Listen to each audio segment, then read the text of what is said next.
से मैं आपसे विदा लेती हूँ। आपका बहुत-बहुत आभार करती हूँ। साथ ही आदरणीय सहरसा बिहार से मेधा जी को पटल पर आमंत्रित करती हूँ। जी, स्वागत है नमस्कार। मेधा जी। जी, स्वागत मेरा है जन्म मेधा जी। स्थान सहरसा रहा है।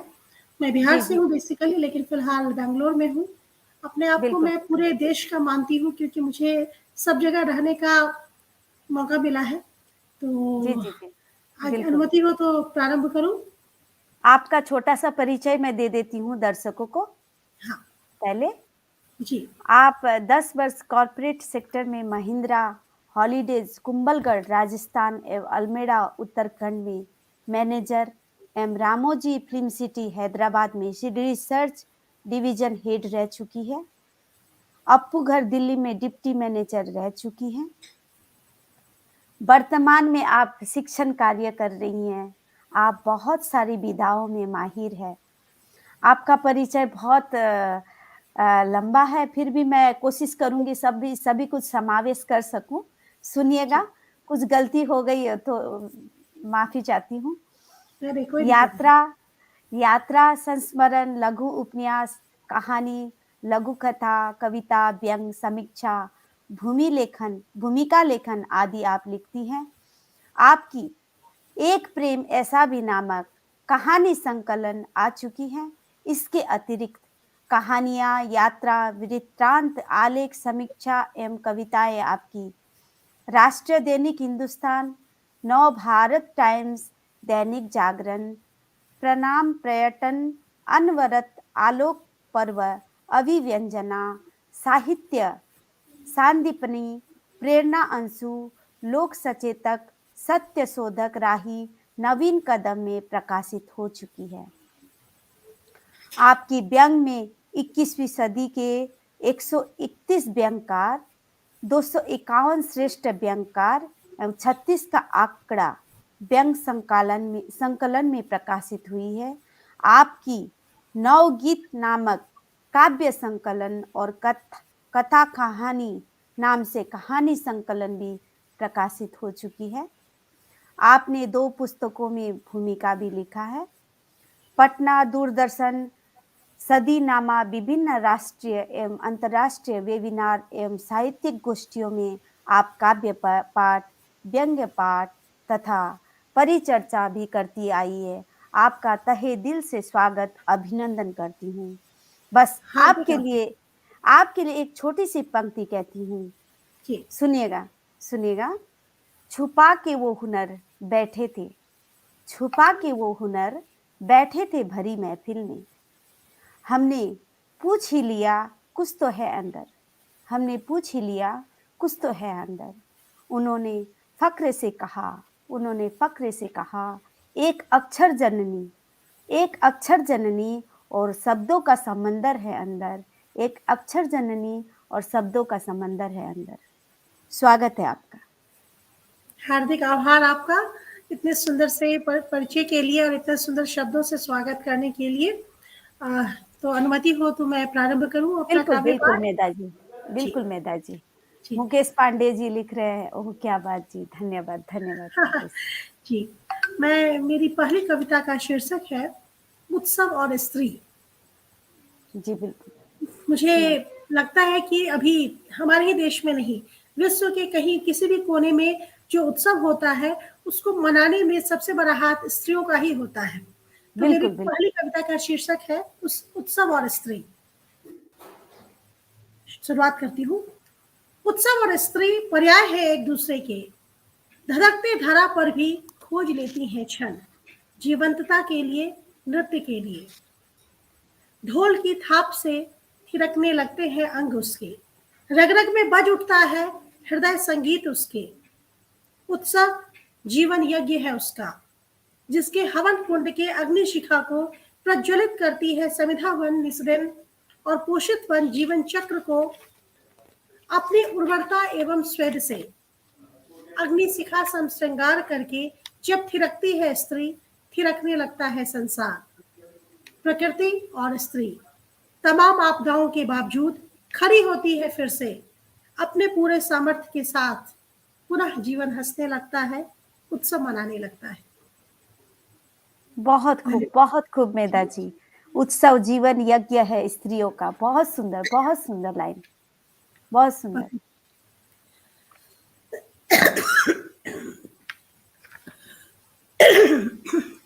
मेरी दूसरी कविता का शीर्षक है पगडंडी। ये भी स्त्री रचना ही है।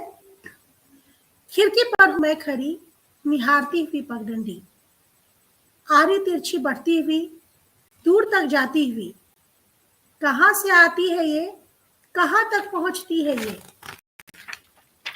क्यों खींचती है ये आज मुझे एक अज्ञात खोज के लिए।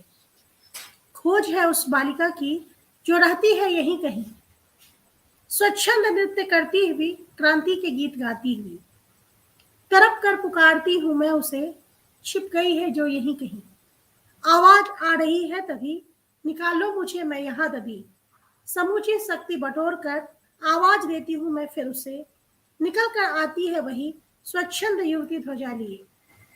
हम सब के अंदर बहुत सारी शक्ति है, हम ढूंढते रहते हैं उसे बाहर, लेकिन जब अपनी शक्ति का खुद आह्वान हम करते हैं तो वह शक्ति उभर के आती है, वो अंदर दबी हुई है। हम सबको अपनी शक्ति को जगाने के लिए आवाज देनी चाहिए और वो हमारा साथ देगी। मेरी ये कविता इसी को समर्पित थी। बिल्कुल बिल्कुल। बहुत सुंदर प्रेरणादायक कविता। बहुत सुंदर। जी। बहुत सुंदर। अब एक और कविता है। अभी तक मैंने बात की है यहाँ पे जो कि स्त्रियों के अंदर की शक्ति को जगाने की और स्त्रियों के अंदर की चीजों को सामने उत्सव प्रियता को। अब आती है बात, एक बार मैं एक गांव से मैं गई थी तो वहां एक वृद्धा महिला मुझे दिखी थी। तो ऐसा नहीं है कि हम लोग अपने आप को बहुत आधुनिक मानते हैं तो सिर्फ हम में ही वो खासियत है। यहाँ जो बहुत सारी जीवंत विरासतें हैं वो वृद्धा महिलाएं, उनके लिए कविता है। इसका शीर्षक है बसंती अम्मा। बहुत सुंदर शीर्षक है जी। शीर्षक ही इतना प्यारा है तो कविता उड़ाती हुई, जी जी जी, धुएं के छल्ले उड़ाती हुई आमा। उत्तराखंड में अम्मा को आमा कहते हैं। निश्चल हंसी बिखराती हुई आमा, हर कश के साथ लेती है विराम। वाह, आपने देखा होगा गांव घर की बहुत सारी बूढ़ी महिलाएं सिगरेट में बीड़ी पीती हुई। हाँ, देखा है जी जी जी। हर कस के साथ लेती है विराम। वह छेड़ती है बातें दुनिया की तमाम। वह हम लोग आज बातें करते रहते हैं, जब सिगरेट पीती हुई लड़कियों को देखते हैं कि कितनी आधुनिक है। एक बहुत अंदर के गांव में एक बिल्कुल प्रौढ़ा से एकदम बिल्कुल वृद्धा से महिला और आराम से बीड़ी पीते हुए हंसते हुए बात करती हुई, उन्हीं पे एक कविता है। धुएं के छल्ले उड़ाती हुई आमा, निश्चल हंसी बिखराती हुई आमा, हर कस के साथ लेती है विराम। वह छेड़ती है बातें दुनिया की तमाम। वाह, कहते हैं बूढ़ी है पिछले कई 30 साल से, रहती है अपनी दोनों बकरी के साथ वे। गांव के हर घर आंगन की जान है, हर गली रास्ते से उनकी पहचान है। बिटिया उनकी जा बसी विदेश है। गांव के लोग शहर में रहने वालों को विदेश कह के ही संबोधित करते हैं, तो इसके लिए आवश्यक नहीं कि इंग्लैंड अमेरिका बेटी गई हो सकता है दिल्ली बेंगलोर में कहीं हो।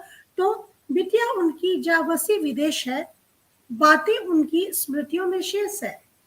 जी जी। तस्वीर लेने पे खुश होती है आमा, देखे कि बिटिया सोचती है आमा। सुलगाती है बीड़ी फिर से वह ध्यान से, देती है दुआएं मन से और प्राण से।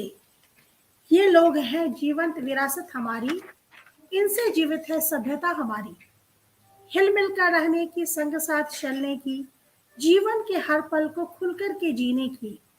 ना कोई गम है ना ही कमी है, बेफिक्री इनके जीवन की पूंजी है। तो ये है हमारी बसंती आमा।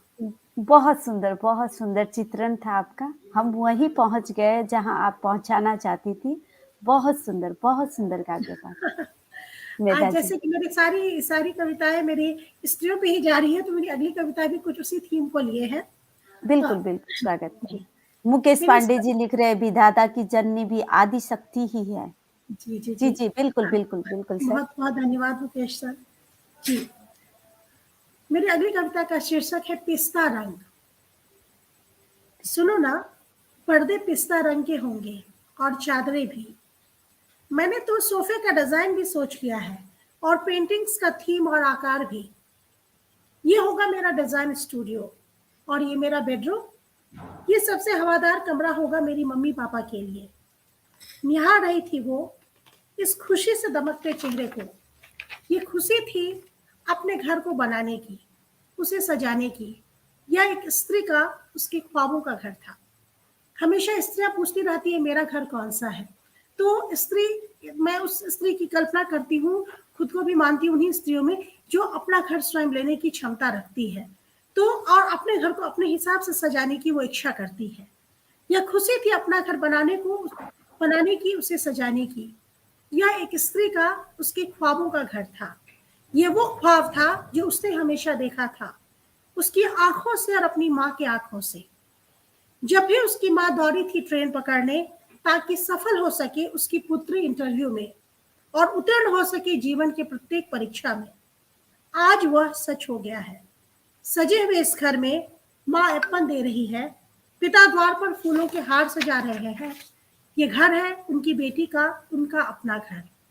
बहुत बेटी सुंदर। का घर भी अपना घर हो सकता है। अगर माँ बाप ने उसको बनाने में इतनी मेहनत की है, उनका भी पूरा हक है अपनी बेटी पर। मेरी जी, इस जी, कविता जी, का जी। थीम बिल्कुल, यही था। बिल्कुल, बिल्कुल। बहुत सुंदर, बहुत सुंदर। जी, बहुत सुंदर भाव व्यक्ति है आपकी। जी। आप कुछ, अभी तक तो मैं इस पे थी, आप मेरी कविताओं में आपको शायद सारी स्त्रियों से संबंधित ही मिल रहा है। कुछ नवीनता ली हुई कविता के साथ मैं आती हूँ। जी, जी। स्वागत है। जी। हर दिन उगते सूर्य के साथ जन्म लेती हूँ मैं, प्राची की लालिमा बंद दिशाओं में बिखर जाती हूँ, नित नवीन हो जाती हूँ। हर एक सुबह हमारा नया जन्म होता है। इस कविता का बिल्कुल, संदेश ये। बिल्कुल, बिल्कुल। जी। गर्मी की भरी दोपहरी में पढ़ती हूँ पुरानी चिट्ठियों को, बीते लम्हों को सोचकर मुस्कुराती हूँ, थोड़ा और नवीन हो जाती हूँ। मन के दराज क्या में बात है। रखी, जी, पुराने एल्बम के चित्रों को देखकर स्मृतियों में गोते लगाती हूँ, थोड़ा और नवीन हो जाती हूँ मैं। बातें करते हुए कॉलेज के मित्रों से 16वें वर्ष की खुमारी में प्रवेश कर जाती हूँ, फिर से षोडशी बन जाती हूँ। नए सीखे हुए वीडियो कॉल पर किलकती हुई नानी को देखकर स्नेह के सौगातों में उतराती हूँ, फिर से नवीन हो जाती हूँ। हर दिन वक्त का हथौड़ा थोड़ा और गढ़ता है मुझे, एक सुदृढ़ सांचे में ढल जाती हूँ, हर बार और नवीन हो जाती हूँ। उम्र के हर पायदान में बढ़ते हुए शुभकामनाओं के बारिश में सर से पांव तक भीग जाती हूँ, थोड़ा और नवीन हो जाती हूँ। तो यह बहुत थी मेरी खूबसूरत, कविता, बहुत थोड़ा और खूबसूरत नवीन। रचना। अर्चना नेपाल जी लिख रही है, नाइस। सभी कमेंट्स कर रहे हैं, आपको बहुत सराह रहे हैं। बहुत सुंदर काव्य पाठ है, कर रही हैं आप। सुनाइए, सुनाइए मेधा जी। जी। मेरी अगली कविता है यात्रा अंतर यात्रा। यात्रा हम बाहर करते हैं, लेकिन जब बाहर हम यात्रा करते हैं तो सिर्फ वो बाहर की यात्रा नहीं होती है, वो हमारी अंतर यात्रा भी होती है। जी, घर जी, में जी। रहते हुए अभी कोरोना टाइम में काफी सालों से हम बंद हैं, लेकिन इसके बावजूद जब हम निकलते थे उस समय को अगर हम याद करें, तो जब हम बाहर निकलते हैं तो बाहर के साथ अपनी बहुत सारी खासियतों को भी जानने का हमें मौका मिलता है। इसी इस कविता में उसी का संदर्भ है। सुनो सखियों, किसी एक दिन जब तुम्हारे मन की डायरी भर चुकी हो दिनचर्या के बातों से, उठो और सोचो अपने मनपसंद जगह के बारे में। तत्क्षण तैयार करो अपना सामान और निकल जाओ यात्रा पर अकेले।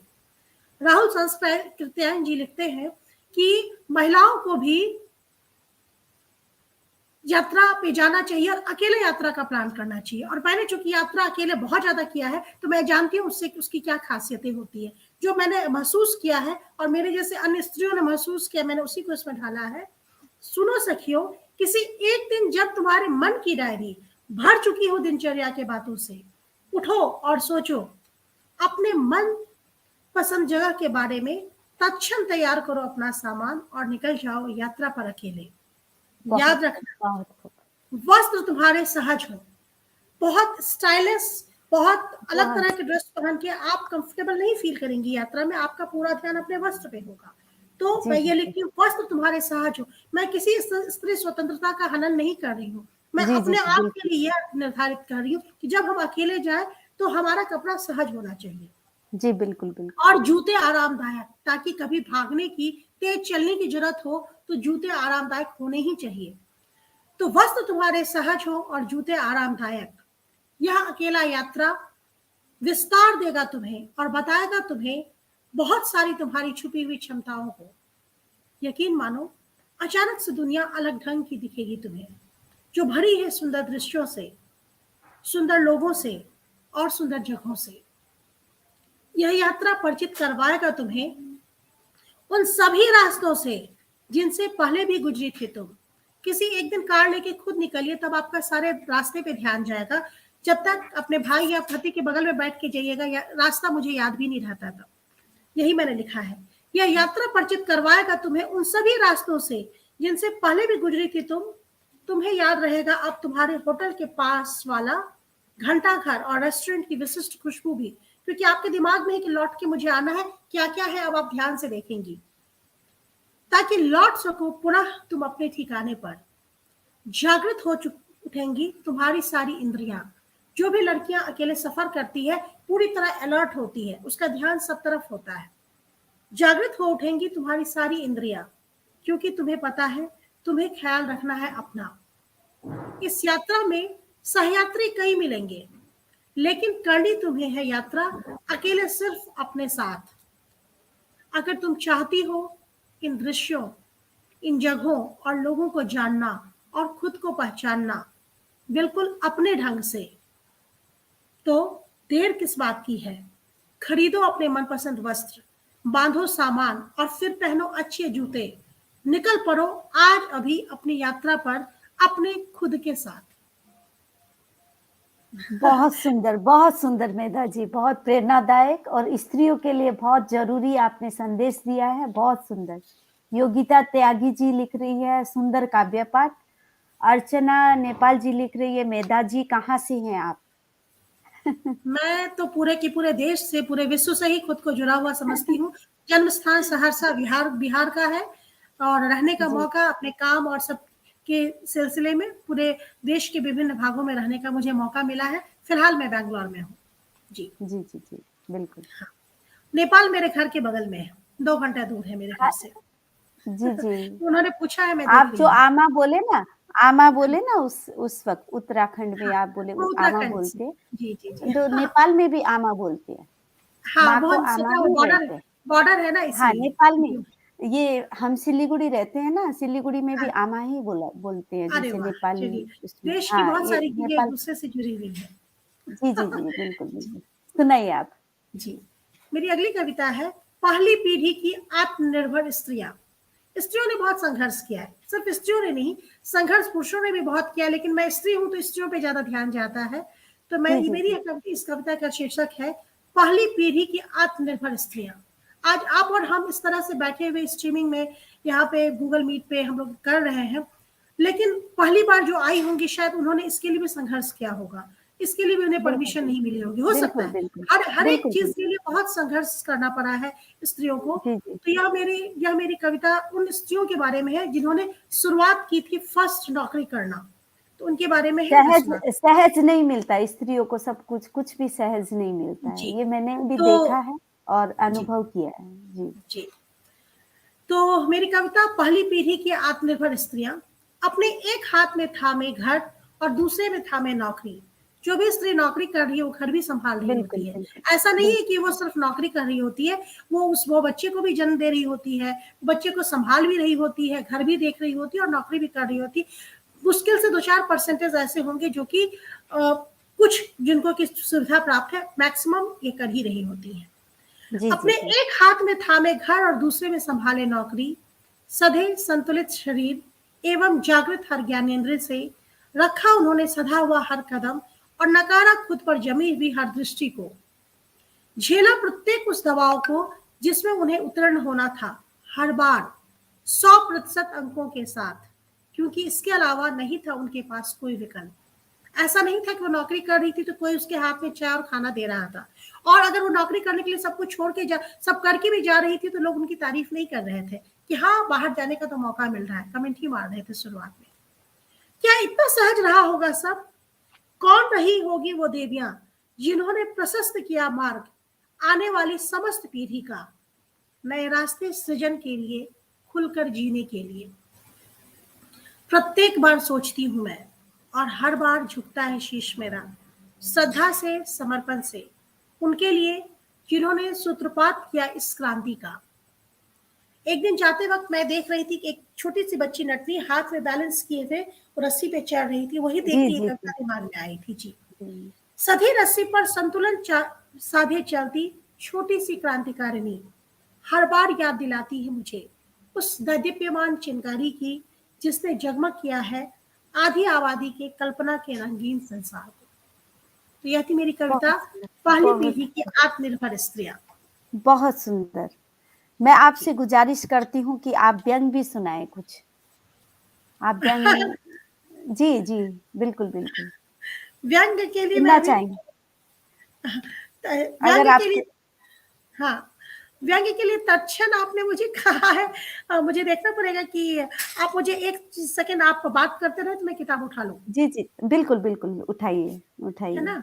तो आप जी कहेंगी जी तो जी, मैं सुना दूंगी, मैं किताब उठा हाँ लेती हूँ। हाँ, सुनाइए सुनाइए मैम। जब तक मेधा जी हैं, अभी हम लोगों को सुना रही थी बहुत सुंदर सुंदर कविताएं। उत्सव जीवन यज्ञ है स्त्री, पगडंडी, आमा के लिए, पिस्ता रंग, यात्रा, बहुत सुंदर सुंदर कविताएं उन्होंने सुनाई।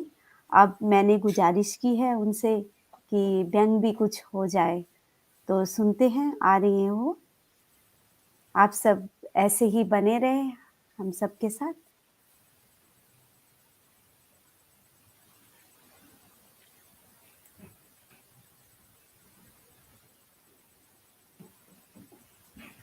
जी मैं यही हूँ, बस किताब खोलने जी में। जी जी, बिल्कुल बिल्कुल बिल्कुल जी, मेधा जी। आपने मुझे पहले से नहीं कहा था तो मैं किताब लेके जी जी, बैठी। मैंने सोचा कि आपके पास होगा ही, तो मैंने हाँ हाँ गुजारिश हाँ, कर दी आपसे। बिल्कुल जी है तो बिल्कुल। जी जी जी जी।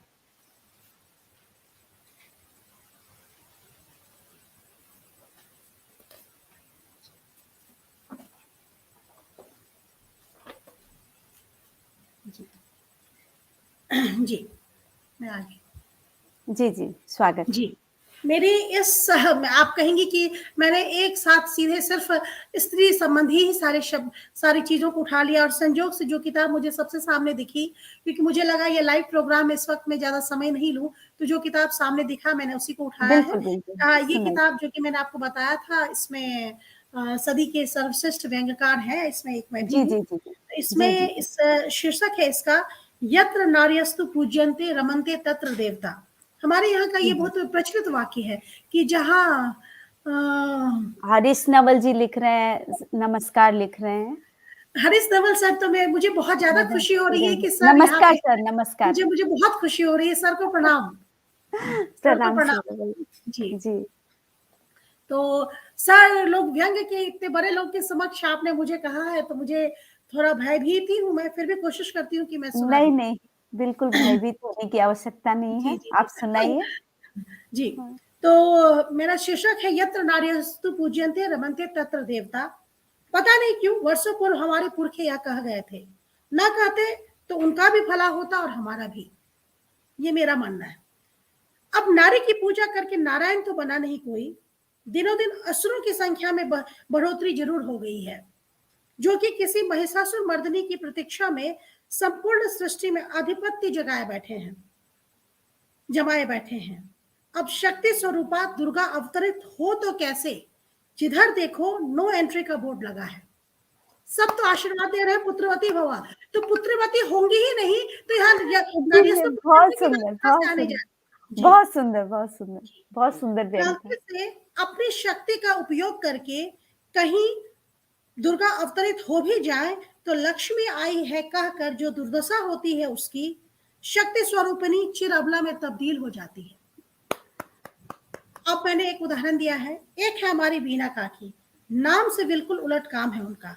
आज तक वीणा की मधुर तान तो छेड़ी नहीं उन्होंने, पर अपनी कर्कश आवाज से अपनी तीनों पुत्रियों को हृदय में हड़कंप जरूर मचाए रही।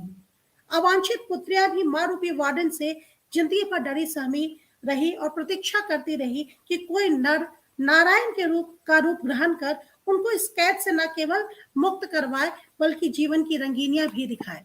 बहुत खूब। हमारी हमारी वीना काकी माता रानी की पूजा भी खूब मनोयोग से करती हैं और दुर्गाष्टमी के दिन 21 कन्याओं को जरूर भोजन कराती, यह कह के कि देवी आज ही तृप्त हो लें, जितना होना है, गलती से पलटकर मेरे घर नतनी या पौत्री रूप में पधार मत जाना, आज तो खाना खा ले। जी। बहुत जी। सुंदर, जी। बहुत सुंदर। शायद बहुत पूजन ही। में कोई कमी रह गई होगी इनकी, और जैसे ही भगवती लक्ष्मी का रूप लेकर प्रकट हुई इनके घर, अगले 5 दिन तक गले से पानी नहीं उतरा इनके। हमारी कहा कि ऐसे ही वार्डन सरीखी नहीं बन गई। अब वो कहा कि ऐसे क्यों बने, उसके पीछे भी एक बहुत बड़ा राज है। जी, जी, जी, जी। जी। कहते हैं उच्च शिक्षिता रही है वो, हर एक काम में सलीकेदार, एवं कॉलेज में स्कॉलरशिप लेती हुई आसमानों को छूने का सपना देखा था उन्होंने। महिलाएं दो तरह से रिएक्ट करती हैं, किसी के सपने नहीं पूरे होते हैं तो लग जाती है अपने बच्चों के करवाने को, किसी के सपने नहीं पूरे होते उनको लगता है करना ही क्या है, जब इनको भी जीवन में ऐसे ही मिलना है। तो जी, हमारी जी, जी। वीना काकी के साथ उल्टा हुआ, खुद स्मार्ट महिला रही थी। देख सुनकर माता पिता ने उनके जैसे ही प्रतिभाशाली व्यक्ति से शादी की की उनकी उनकी जैसा कि सामान्य प्रचलन है, इस मधुर दाम्पत्य की शुरुआत शादी के हवन कुंड में काकी के सपनों के हवन से हुई। काफी जीनियस ये काकी रही थी, और ये कहा ये सिर्फ व्यंग्य नहीं है, जी, ये जी, जी। सत्य घटनाओं पर आधारित व्यंग्य है। सत्य सत्य है, सत्य है मेघा जी, जी। जी, बिल्कुल। जी, तो वो एक जो स्मार्ट सी महिला थी, वो कैसी ऐसी कर्कशा महिला बन गई है। शकुंतला देवी बनने से वंचित हमारी काकी कब मंथरा देवी बन गई, वह स्वयं नहीं जान पाई।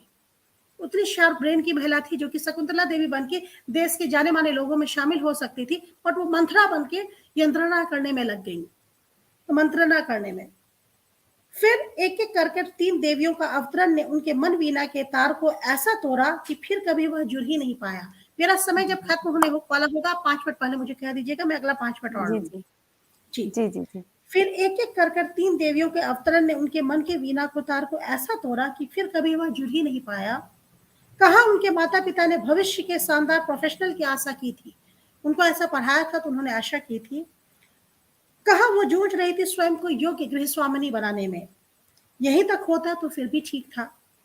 अपने प्रेम से रखे सर्टिफिकेट्स को जितनी बार देखती काकी, हर एक बार प्रण लेती बेटियों को सिर्फ आदर्श गृह स्वामिनी बनाना है, किसी पढ़ाई से उनका कोई वास्ता नहीं रखवाना है, क्योंकि वो अंदर उनके खुद चुभता था।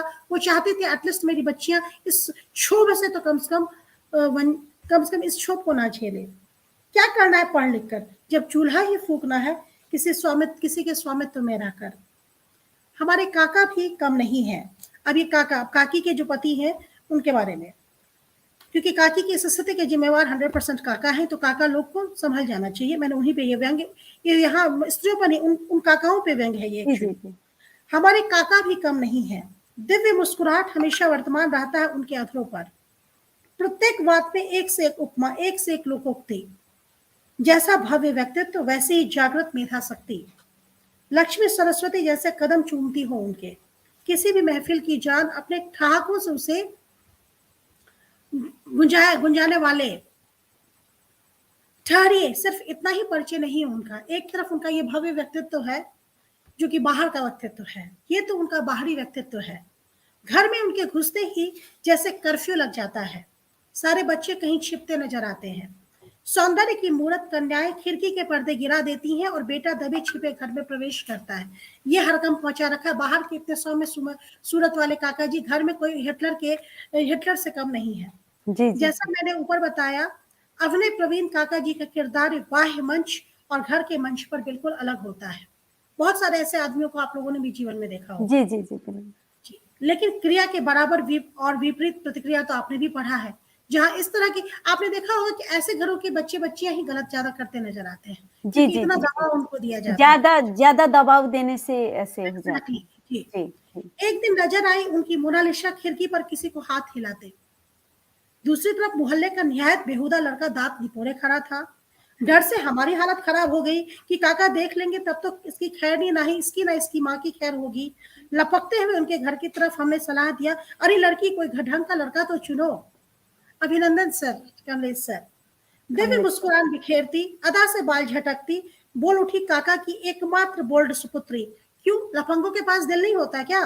सब अच्छे को लाइन देगी तो इनको कौन देगा? बहुत खूब, रॉबर्ट बहुत दिल खूब, का क्या अच्छा बात! है। नाम बहुत ली, सुंदर। रॉबर्ट दिल का अच्छा है। रॉबर्ट, एक क्षण के लिए मेरा खून सूख गया। आंखों के सामने काका का रोबेला व्यक्तित्व तो कौन किया? नहीं नहीं, ऐसा गजब मत करना, क्यों इस उम्र में काकी का जीवन खराब करती हो? राम राम करके तीनों कन्याएं विदा हुई। आज अचानक पड़ोस में उनकी छोटी कन्या से मुलाकात हुई। प्रसन्नता हुई इस डरी सहमी कन्या का विवाहोपरांत शक्ति स्वरूपा के रूप में नमस्कार सर। परिवर्तन देखिए। लेकिन खुशी मेरी स्थायी नहीं रह सकी। यह तो मंथरा रूप का ही अगला संस्करण था। जोर शोर से वकालत कर रही थी किसी की पुत्री के साथ ससुराल में हुए दुर्व्यवहार का पारिवारिक मामला कहकर। एक क्षण के लिए वृद्धा काकी का शकुंतला और मंथरा रूप दोनों सामने आ गया मेरे, और मन में आया, क्या होता अगर काकी अपने लिए खड़ी होती?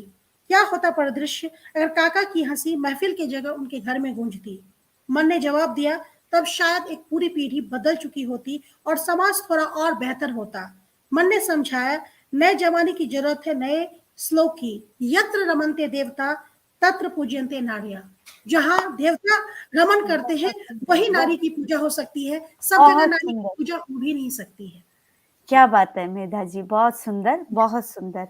हमारी 5वीं कवयित्री अभी आई नहीं है शायद, अंशी कमल जी, और आप अगर सुनाना चाहें तो सुना सकती हैं। तो आप अगर कहेंगी तो हाँ, मैं आपको कुछ कविताएँ आ और चुकी है, आ अंशी जी आ चुकी है। चुकी। अरे वाह! मेधा जी, अंशी जी का स्वागत है। मेधा जी।